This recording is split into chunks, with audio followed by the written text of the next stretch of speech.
So just wanted to give you a little warning on that, that next week will look a little different. But not sure yet. I've got some ideas I'm kicking around what we'll do with service. Might be just a lot of worship and prayer, which could be fun. Nevertheless, we get to finish up the Sabbath series today. We get to finish that up. I feel like this has been, I've enjoyed this one maybe more than, I usually like talking about Sabbath. And I might have liked talking about Sabbath this year more, or studying it. And that's been a really good time. So just a little bit of review here, just to remember where we've been. A couple of things that I've pulled out, not a comprehensive review here, but we started off with the idea Sabbath is built into all creation. Cindy pointed out last week in the graphic, there's lungs in the trees. If you look at the graphic, those are trees shaped like lungs. She caught it. So subtle hint there. We've got Sabbath is built into all of creation. Is it freaking out back there, Scott? No. Oh, okay. Figure out where you're at. Oh, I'm just at the very top. We're at the top. It's fine. So Sabbath's built into all creation. Sabbath is meant to be something that you can delight in. Rob talked about joy. He's been on that joy kick. Activity is not the same as productivity. We talked a little bit last week about this. You start to track. We talked about tracking what you do during the week, right? And these little demons that live in our pocket. And you're like, oh, I spent how many hours staring at that box? Cool. But this idea of that busyness and productivity, they're related, but they're not necessarily hand in hand. By the way, how did that worksheet go for you guys? I remember I mentioned that first week of like tracking things. They wanted like down to 15 minutes. Like if you spent 15 minutes on something, record that. That's an experiment to do. We'll talk about mine later. We're in for a treat. But this, and with that kind of is this idea that Sabbath is not just this something that it's not a break, it's not a rest, it's not an I deserve this, but it's moving. And I hope we're shifting from viewing Sabbath as something that we don't want to do to something that, no, this is probably a good thing. And maybe not I deserve Sabbath, but thank you for Sabbath is where we're hopefully getting to in our mindsets. And then the last thing that I've kind of noticed as we're talking about Sabbath is that Sabbath reveals a little bit of how much or how little I really desire God in my life. It's revealing of that. I'll let you chew on that one. I'm going to start with our Mission Ridge, our definition of Sabbath here. Sabbath is a weekly 24-hour period we choose to set apart to cease from our regular routine so we can intentionally engage with God and ourselves and those important to us. Rob used this last week as his implication, if I remember correctly. But he was talking about this choosing to set apart to cease from our regular routine. That's kind of this tracking and being aware of what our regular routine is so that we can cease from it. Because if you're not aware of what you're just doing, how many hours am I staring at? I don't have TikTok, so Instagram. That's the bane of my existence. Man, that they keep designing these to just suck you in, and you just fall down a rabbit hole. YouTube's done it now too. They have these reels or whatever, and I don't like them. It's wrong. What it's gonna do is make me just like delete them all, because it sucks up so much of your time. It's important to be aware of that so we can break out of our regular routine. I want to focus on the second part of this, though. Intentionally engaging with God, ourselves, and those important to us. I think we see that in Exodus when God gives the command of Sabbath. He says, remember the Sabbath day to keep it holy. 6 days you shall labor and do all your work, but the seventh day is a Sabbath to the Lord your God. On it you shall not do any work, you or your son or your daughter, your male servant, your female servant, or your livestock, or the sojourner who is within your gates. Pretty comprehensive list. For in 6 days the Lord made heaven and earth, the sea, and all that is in them, and rested on the seventh day. Therefore the Lord blessed the Sabbath day and made it holy. Sabbath is not just a Christian day off, right? For a lot of the church, Sabbath just means, oh, that's the day we just go to church. We just do that, right? We just go to church on Sabbath. Seventh-day Adventists are very about that. Like it's got to be on this day. Other people are Sunday. Other people are like Thursday night. But Sabbath becomes this, well, we just go to church. And maybe we relax from our job that day, maybe. But we're still doing stuff. But it's not this just a Christian day off. I was listening to a podcast with John Mark Comer called The Rule of Life. Their first season has been about Sabbath, and we've pulled some stuff from them. It's fantastic, really good podcast. Would recommend it heartily. There's so many good conversations in there. But one of the things they mentioned, just having a little giggle in this podcast, was they've used this term Sabbath-ish, a Sabbath. It's a day that's kind of like Sabbath. We get this in the church a lot of times. It's a day that's kind of like Sabbath, but not really. It's the low-calorie Sabbath light. There's only 99 calories in that one. It's the Sabbath light. It's this low, it's kind of just a little less than. It might look like I got a good devotion in this morning. I listened to some worship music, but I had to finish up the taxes and meal prep for the week. That needed to get done. But I did listen to my favorite podcast while I folded laundry. So overall, it was a pretty good Sabbath. Raise your hand if you've done that to yourself on a Sabbath. For sure. Been there, done that. I'd be like, yeah, that was super restful as I was doing all of that work. They said that, and I was like, oh, no. Oh, no. Eugene Peterson says it a little more harshly. He warns against what he calls a bastard Sabbath. You knew I was going to talk about that the minute I heard about it. This is fantastic. He wrote this in Christianity Today back in 94, actually. This is a little section of this. He says, a widespread misunderstanding of Sabbath trivializes it by designating it a day off. A day off is a bastard Sabbath. Days off are not without benefits, to be sure, but Sabbaths they are not. However beneficial, this is not a true, but a secularized Sabbath. The motivation is utilitarian.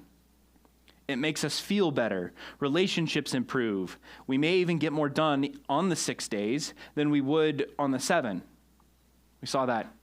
We were looking at the studies where the secular studies of like a 24 or 25, 30-hour work week being more productive than a 40-hour work week in a lot of cases.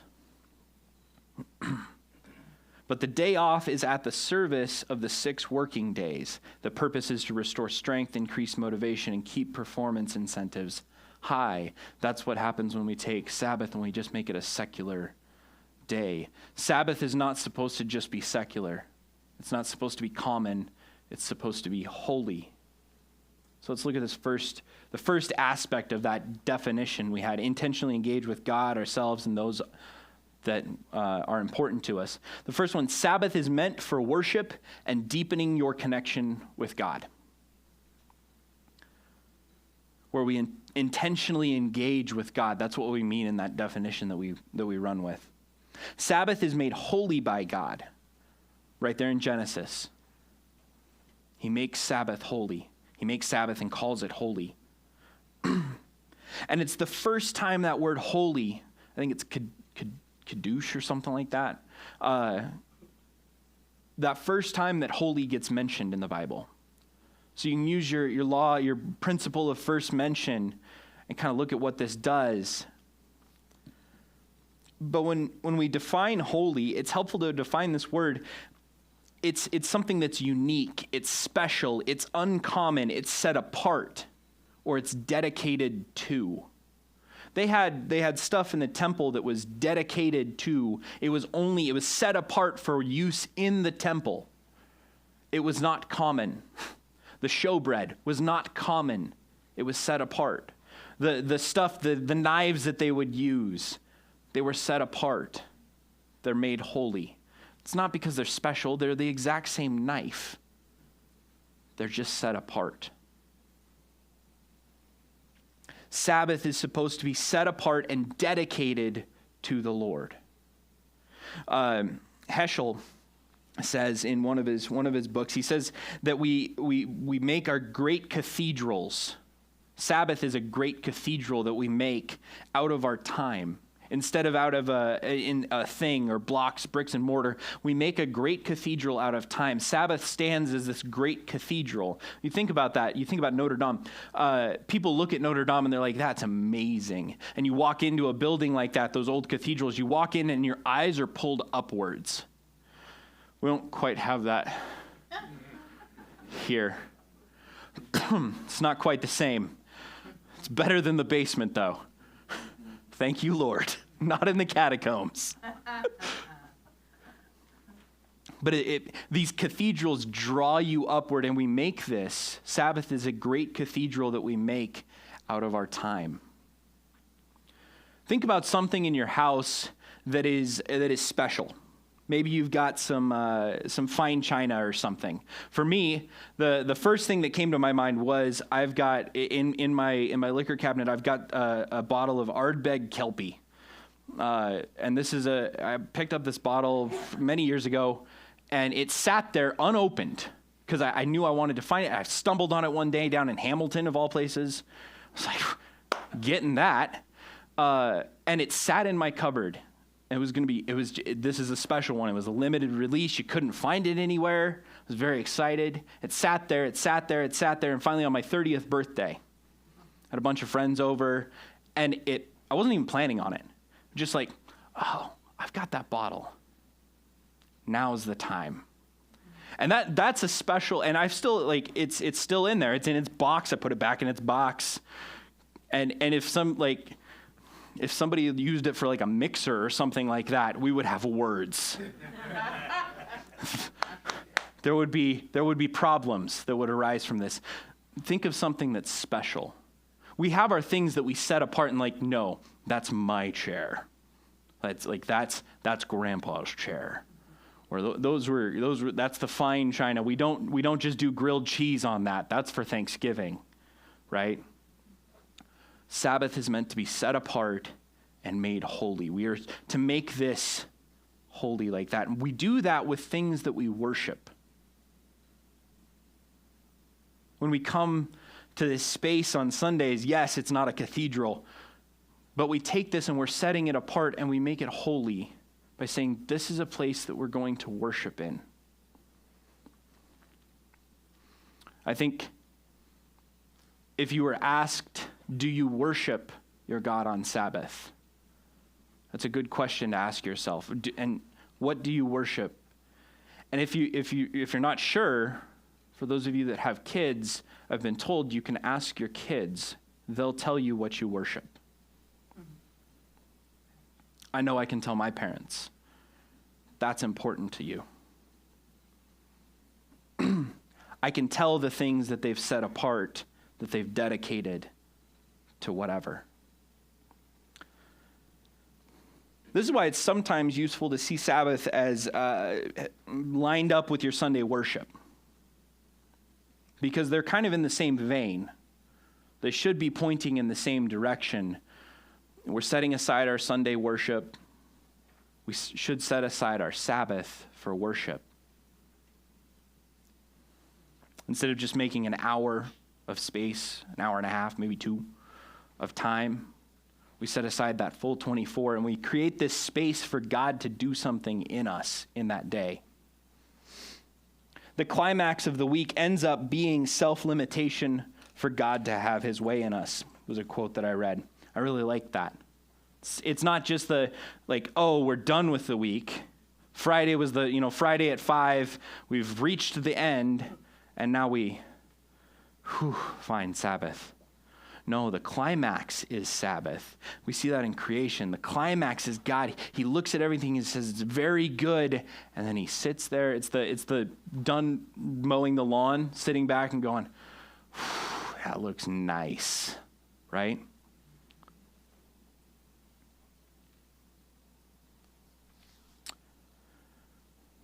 I'm not sure how many of us are actually thrilled at the idea of a whole day dedicated to deepening our relationship with God, though. That's a lot when you think about it. A lot of us probably like a day off. And if you've started experimenting with Sabbath, you're probably like, yeah, no, I kind of like this. I know I do. I look forward to it. And I think that's part of the growing into it. But even me, I look at it, I'm like, whole day, do I need to make this really super spiritual all day? What? I just really wanted to play some video games or something. I don't know. I just wanted to sit and stare at fish tanks. It's been known to happen. We know the right answer. We'll be like, yeah, of course. No, a whole day to dedicated. It's the Sunday school answer. Well, yeah, Jesus. We know the right answer, but I'm not really sure how many of us have fully bought into that. I think that's worth wrestling with. Sabbath is meant for worship and deepening your connection with God. That's the first part of this. Sabbath is meant for understanding and delighting in yourself. You're like, wait, this is the narcissistic part of the sermon. Not quite. See, you are a creation of God, and you carry his signature on your every breath. You remember that first one, the Yahweh, Yahweh, in, out. And Sabbath is a space where we slow down and we can remember that you are good and should be delighted in. That's harder for some people than others. The idea that you are good and should be delighted in. And this is similar to the idea of, how are you going to be able to love your neighbor if you can't figure out how to love yourself? We've talked about that before. It's going to be real hard, or you're not going to do it very well. If you can't delight in yourself, if you don't have this accurate image of who God sees you as, I can't really expect other people to do that too. That's going to be tough. Now, this is not just some call for self-improvement. Self-improvement's good. But this means developing an understanding of how God sees you. This is what we're looking for there. It's not just, I need to delight in myself, so I'm going to go drop 20 pounds at the gym because I can't lift it up. Yeah.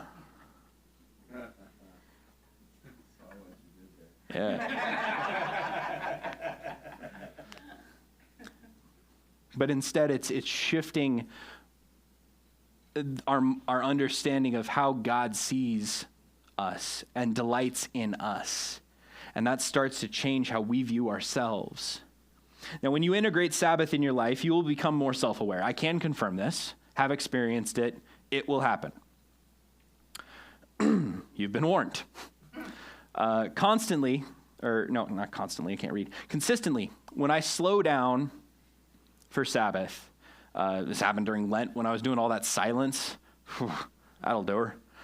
But slowing down on Sabbath, creating space, I become aware of things that I've been ignoring or that I've been blind to, either ignorant of intentionally or ignorant of unintentionally, just because blissful ignorance, right? I have time to contemplate priorities. What do I really care about? I've had time to contemplate loss because of Sabbath. Slowing down and not ignoring those feelings. I know, gross. Like feelings, ew. You slow down and I can't distract myself.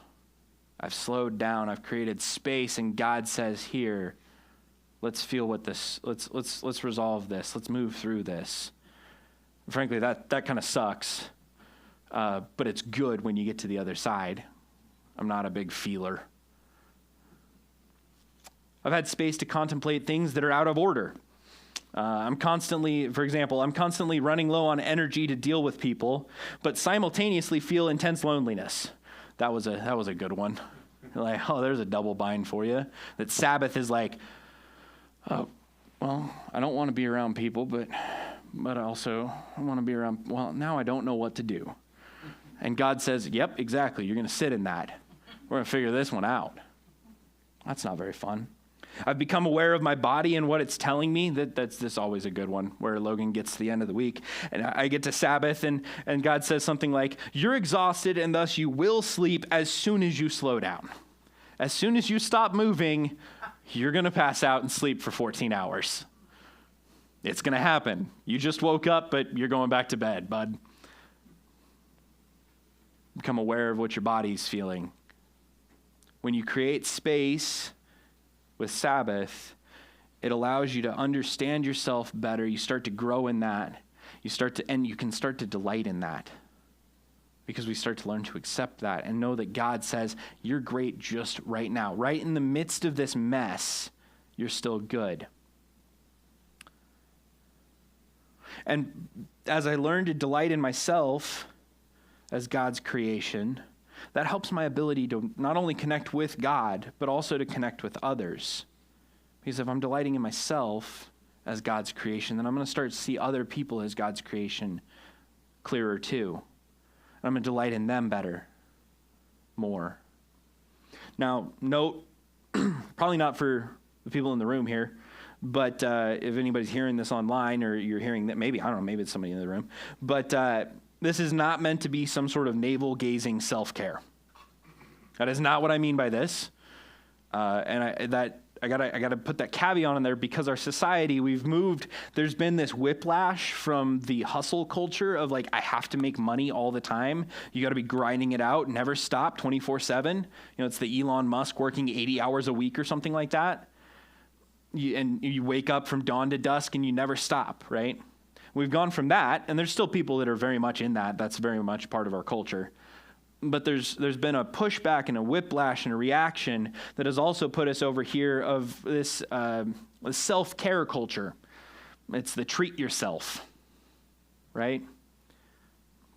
Treat yourself. Oddly enough, that's become a billion-dollar industry of people hustling and making all sorts of money on self-care, but we'll unpack that a different day. Sabbath is more than just a day for self-care, though. It's a day for you to worship. And that worship individually, that worship comes out of you and impacts others around you. And what that worship looks like is dependent on, am I setting this apart and making it holy? Or is it just a day off?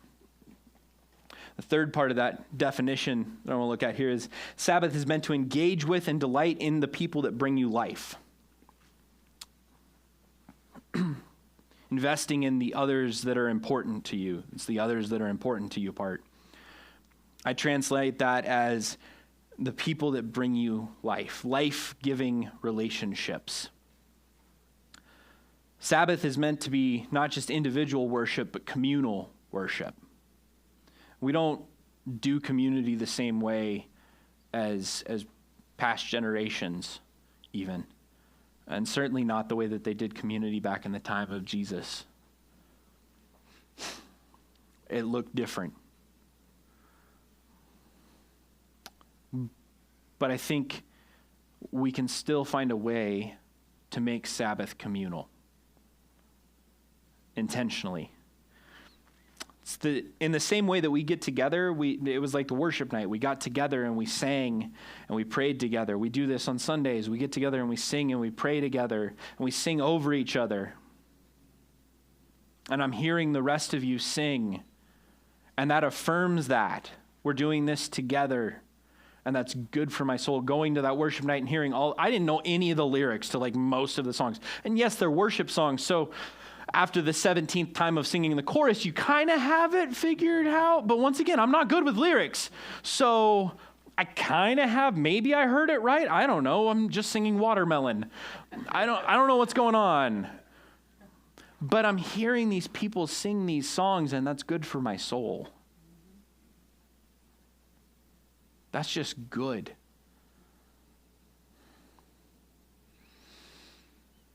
In the same way that when we do that, that's powerful and there's value in that. There's power in doing Sabbath together.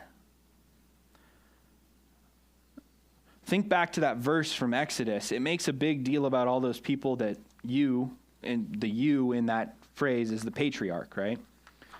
That's who they're directing that phrase at. So it's addressing. The you is the patriarch, the person with the power. That person would have authority over. Yeah, there we go. Perfect. You or your daughter, your male servant or your female servant or your livestock or the sojourner, this person, all of these people that you would have authority over, that you could influence. Sabbath is not just for you to take a break, patriarch. Sabbath is for all of these to take a break, and you're going to make sure that they take a break. And it was your job to make sure that everyone gets a Sabbath. Now, what are the implications of that? Of worshiping together as Sabbath, setting that apart and making it holy. What kind of story does that tell the world? There's some real low-hanging fruit this week because we just got our Chick-fil-A. I was like, oh, I'll go get that on Sunday. No. I'm going to go on Sunday. There won't be any line. It'll be great. It'll be fantastic, right?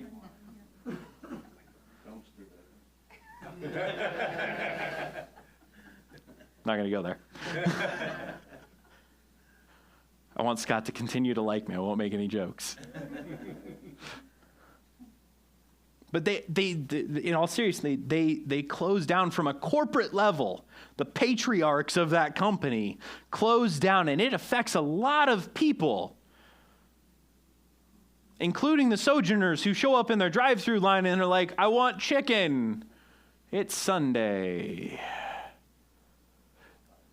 They're getting a taste of Sabbath. It's a small taste. Unfortunately, it's not the taste of chicken that they were looking for, but nonetheless, it's good. Not every person that you're connected to, though, is life-giving. That's worth mentioning. Okay? It doesn't mean that they're a bad person. It just means that the nature and the season of the relationship means that they're just not really life-giving. And that's okay. That's okay. Might be something that might be pointing out like, oh, hey, maybe we should address something. There's an elephant in the room because my spouse is not life-giving. If your spouse is not life-giving, that probably should address that. We shouldn't just ignore that.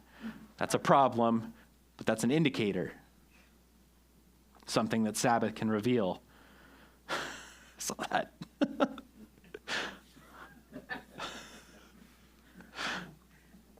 But for the people in your life that are life-giving, Sabbath could be something that you could experience together for the benefit of all. Sabbath is a space, it's a space that you can naturally create something that people kind of want. We've talked, you yearn for this. Like all of creation calls out for this. There's this natural design to it. And when we break out of that, it feels wrong. So to get back into it feels awkward, but it's good. It draws us back in, right? So it's a natural space that you can create, and people are kind of drawn to it. It's a pleasant aroma, if you will. It looks good. It's appealing. It's got a good taste to it. They're like, that sounds nice. Even if they don't know why. It can look like I'm going for a hike on Sabbath. You want to come along? Do you want to come over for dinner on Sabbath? Right? These are easy, low-hanging opportunities where I think you probably realize like, oh yeah, no, that's when people start to come together, right? Now, the interesting part about this is that I realized as I was contemplating and study prep research during this series, and I'm mulling over these things, I don't really have a lot of this in my Sabbath right now. I was like, oh no.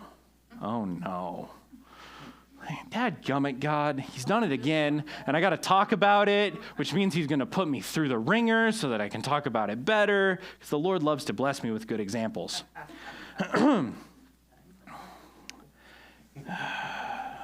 I'm never teaching about, never mind. That's Rob's joke. I won't steal it. I'll never teach about being a eunuch. We're good. Good, God. Nevertheless, during this series, I've kind of realized this, and especially when I started doing, because I told you guys to start tracking your weeks that first week. I was like, that's going to come back later. It's back. A little bit of last week, a little bit of this week, right? I was like, well, I can't tell them to do it and not do it myself, even though I know that everything's out of order and chaos right now. This is not going to be good. What have I done to myself, right? So I did it.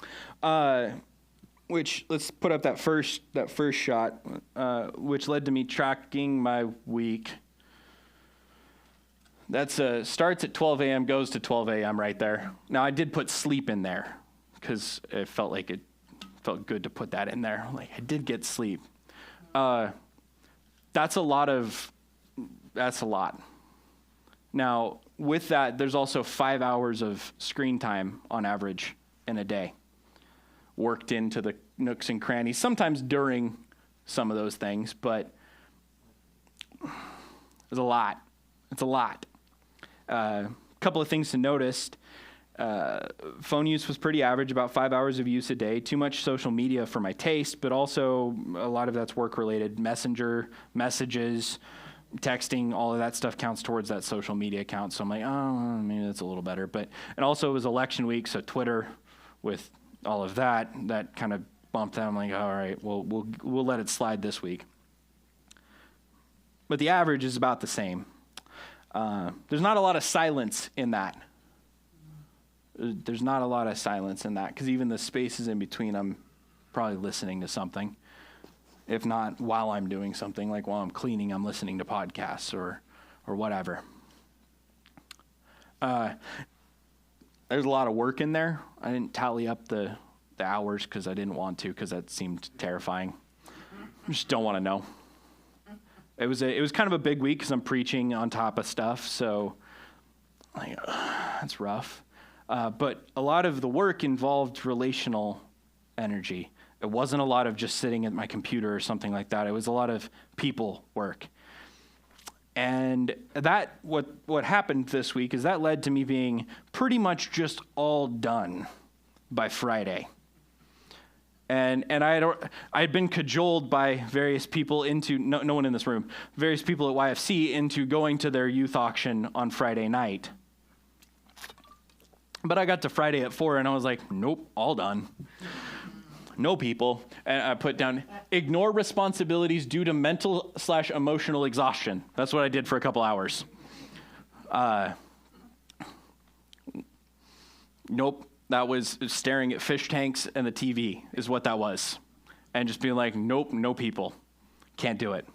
Can't do it. Which isn't good. It isn't good, because that bled over into Saturday too. I was playing a Christmas gig with Elena and her band. And I was kind of all done with people too, which is a tough thing to do when you're playing music with people in a building full of people. And it was cold. I was a little cranky. Grinch would have been appropriate. Brings to mind this phrase, if we are exhausted, then we don't have the energy to delight in the things that will restore our soul. If I get to Sabbath and I'm exhausted, then I'm not going to be able to delight in Sabbath. I'm not going to really be able to worship well. I'm just going to kind of be inert. That's not going to be good. And then the other thing that I noticed from this was there's not a whole lot of relationship outside of the work category, which is a problem. So I busted out my old trusty rule of life. We'll go to the next one here. Now, I start my rule of life with let's go to that next. There we go. I start it with lists. I got the 4 categories. If you've never done a rule of life, happy to talk you through this and run you through it. I am getting pretty good at this point. It breaks down, but I start with the delight, connection with God, relationships, and work. Those are the big kind of categories. And I put a lot of things in there. There's a lot of things in the delight category. You'll be like, man, Logan's just a delightful person. But, and then we got big ones with connection with God. And you're like, well, that doesn't look like, well, Sabbath is an entire 24 hours. So that's kind of a big deal. And relationships, that's the first thing that popped out. Like, it's a little sparse. Oh, remember when I said earlier, like that feeling out of balance thing that Sabbath reveals? That right there. Like, oh, why do I feel out of balance? Oh, okay. So then I pull up my spreadsheet, that next one, and I take these things and I try to fit them into a spreadsheet. This is where things get chaotic because there's never enough time. There's only 24 hours in the day. Did you guys know this? I don't know. It's terrible. So we start putting those in, and I've got, my categories. This has gotten more complex as the time has moved on for the past 3 years or whatever. We got the things that are set that I can't move. We got the music work, daily task, delight, other work, relationships. Those are orange. Oh. That's the problem. There is none there. Okay, cool. And then Mission Ridge work that's flexible. And so I start from this template. This is like the ideal week, maybe. It's not looking super ideal yet. It's still being refined. Like I said, this was a lot of this week where God was like, you're going to deal with this. Cool. Fun. It's fine, right? But this is the process. I'm just going to I'm throwing myself under the bus so that you can see what this looks like. Like, how do you actually create this space and then be able to make it holy? To have yourself be in a place where I still have enough energy to create that. So the conclusion that I reached after mulling over all of that, God hitting me in the face with spiritual 2x4s for a bit. I need to integrate more relational aspects into my Sabbath. Because as the Sabbath goes, the rest of the 6 days will go. If I integrate more worship in my Sabbath, then the rest of my week will start to have more worship in it. It just works that way. I promise you that's how it works. If I integrate more relational aspects in my Sabbath, it's going to bleed out into the rest of the week. It's going to set the tone. Now, I'm 100% sure that this will drastically reduce the exhaustion. Guaranteed. Like, I just know that that's the case now. And that's going to then allow me to increase the finding of joy in things. Like, I should have enjoyed playing Christmas music with other people. Like, that's everything I like doing, even if it's cold. I don't really care about the cold too much as long as I can move my fingers, which was a little sketchy at times. It was pretty cold. But, like, I should have enjoyed that a lot. I wasn't really enjoying it that much. Probably going to have to make some cookies for Elena and be like, I'm so sorry. You dealt with a cranky person. It's fine. So what do I do with this? So I've got this concept now. What do I do with it? How do I implement this concept? I haven't got that completely figured out yet. Like I said, working on that this week. Thanks, Lord. But I do have some ideas, because this is not new, this is not foreign. I've got some ideas that I've pulled from other people and myself. Meals. Everybody loves gathering together for food, right? In the past, I used to do Brenner with the hooligans back in Moscow. We'd get together on Wednesday nights, a bunch of friends. We'd all cook breakfast food for dinner, and shenanigery would ensue. It was great. It was fantastic. It was very life-giving. Okay, maybe that's a good idea. Maybe try to figure out how to work that into Sabbath. I don't know. Games, getting those life-giving relationships together to, I don't know, play Catan or, I don't know, whatever. Fool around. Go play basketball or tennis, or it's a little cold for that now, but, whatever. Figure out how to integrate some of that maybe. But with people, because there's stuff on that delight list where I enjoy doing it, but a lot of it's very solitary. And I got to focus on, like, okay, how can I bring other people into this? The last one that popped in my brain is something I used to do in college was Symphony Saturdays. Mike's going to love this one. We called it Symphony Saturday because you had to have a name for everything. Friday night, movie night, Symphony Saturday.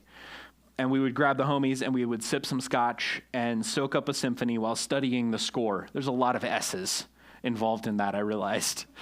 A lot of S's. But we would get together and we'd have like a score for a symphony, and we would get together and we would listen to the symphony together and nerd out over whatever Mahler had done, or Beethoven, or whatever the flavor of the day was. All right, so maybe something like that, along that lines. I need to take this and make it tangible. Scott's like, that sounds horrible. Scott, I'm not going to invite you. It'll be great. It has to be life-giving for the other people, too. It's not like, you're all life-giving for me, but I'm sucking the life out of you. Not a vampire sort of relationship. Not good. Okay, that's a good point. All right.